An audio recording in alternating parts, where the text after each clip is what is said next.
South Yuba Club, and we have a question from a member who's been experiencing some shoulder pain. He's a tennis player, and one of the things we determined when we screened him is that he had a challenge stabilizing his shoulder blade. And if you look at this model right here, it's a shoulder. Here's the shoulder blade, here's the clavicle, the collarbone, and here's the arm. If the people have a hard time keeping the shoulder blade stable and down when they go to raise their arm, if the shoulder blade starts to tilt up as they begin to raise their hand or move their arm, it closes down this little space and you can get some pinching of the rotator cuff up here.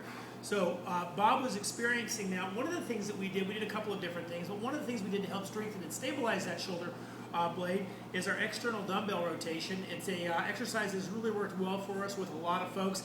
I like using the dumbbell and in the lying down position better. It just helps keep the shoulder system more stable when you're doing this exercise as opposed to standing up and doing it with a band. A couple things to keep in mind. You want to lie on your side. You want to rotate your hips slightly forward. The tendency for folks is to roll onto their back and try to use different muscles.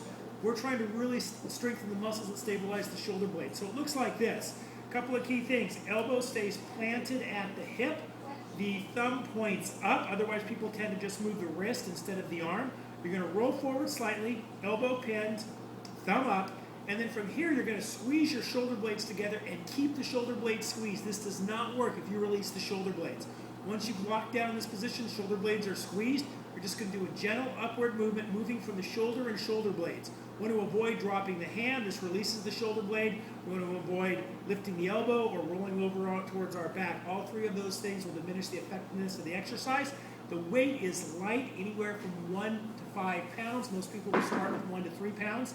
And we're going to work our way up to about 50 repetitions. If you can only do 20, you're going to stop and rest for 30 seconds. Pick it up, continue where you left off, 21, 22, 23, keeping the shoulder blades locked down.